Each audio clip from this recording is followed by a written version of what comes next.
Okay, picture this. Someone's in court, right, and they're being judged, but it feels like it's less about what they actually did and more.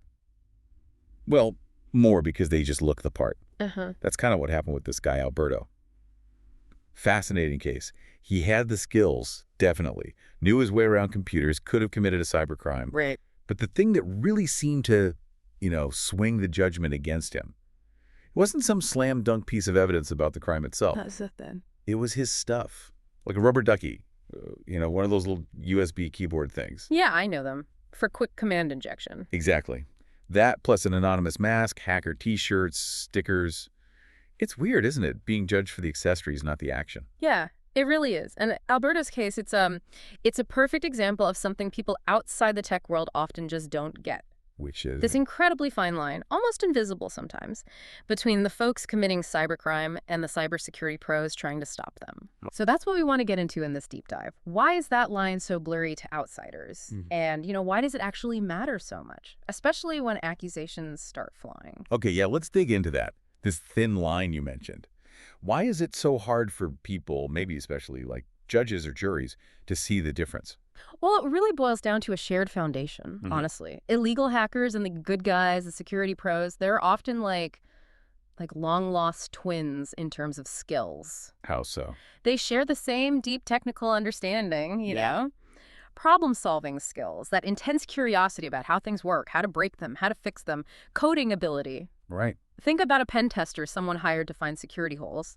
They use, exactly the same tools and techniques sometimes as a malicious hacker trying to break in. The tool itself isn't good or bad. The skill isn't inherently criminal. So, okay, if the skills and the tools are often the same, what is the actual difference? What are courts maybe missing? Right.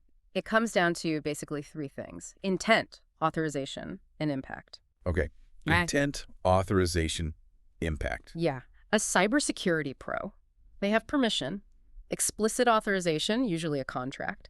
Their intent is to help, to improve security, prevent harm. The impact, positive. Makes sense? A cybercriminal, no authorization, malicious intent, stealing data, causing damage, making money illegally. The impact is negative.